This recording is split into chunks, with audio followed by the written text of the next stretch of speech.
I'm in from the left, the P-51D.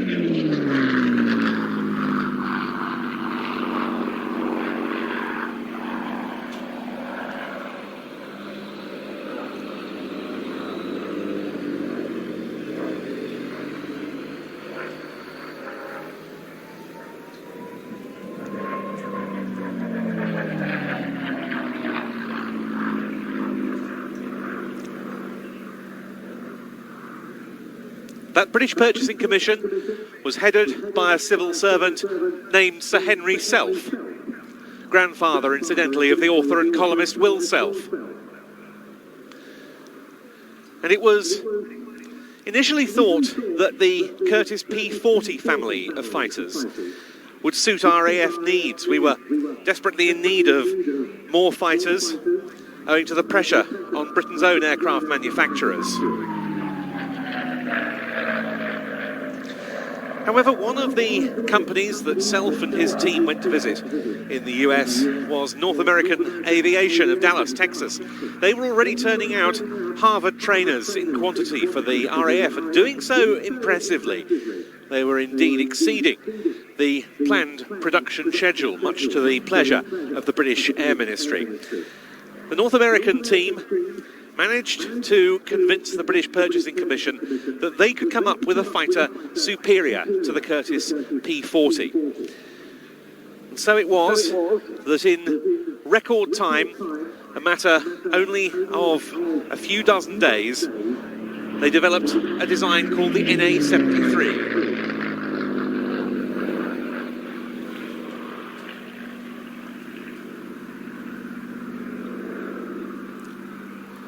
It took to the air by the end of 1940, and very soon was heading for operational service. At that stage, the aircraft, which became known as the P-51 in US Army Air Forces service, was powered by the Allison V1710 engine, like the majority of Curtiss P-40s.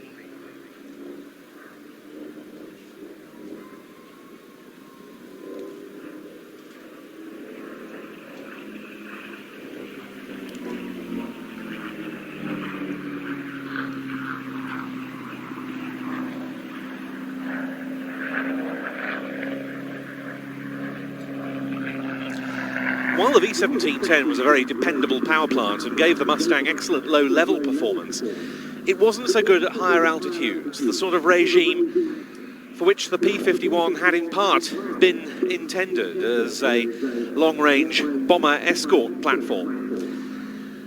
Then a Mustang was on the strength of the RAF's Air Fighting Development Unit stationed at Duxford in Cambridgeshire. It came to the attention of the Rolls-Royce chief test pilot of the day, Ronnie Harker.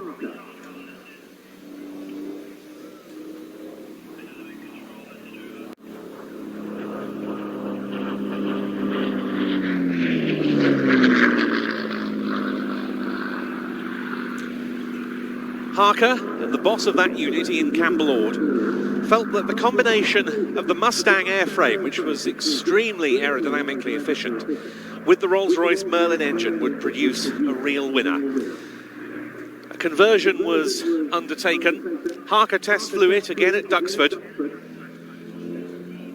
The result was an aeroplane transformed.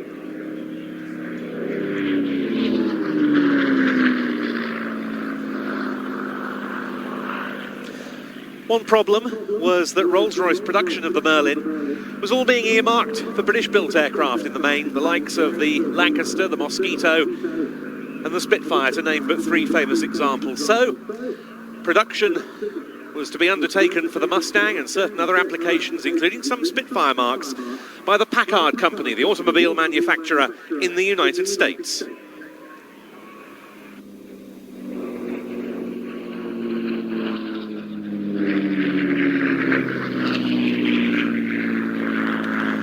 While the Allison engine Mustang continued in service, not least with RAF Army Cooperation Command around the time of D-Day, and they were very active in that period, the Merlin-powered Mustang truly excelled as a long-range escort fighter, accompanying US Army Air Forces and RAF heavy bombers during the Allied offensive against occupied Europe.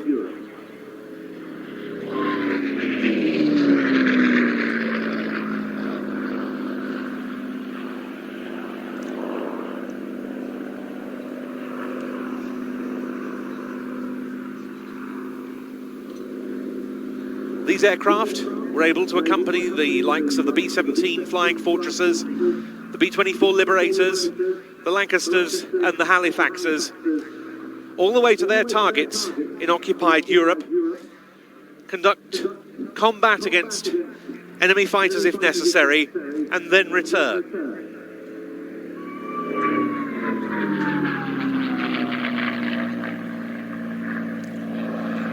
It really was a transformational capability. And this aircraft, this very example, which is about to perform its last pass, is itself a decorated Second World War combat veteran. It wears the famed blue-nosed markings of the 352nd Fighter Group, stationed as part of the 8th Army Air Force at Bodny, a unit that flew 60,000 hours in combat during just 19 months of World War II.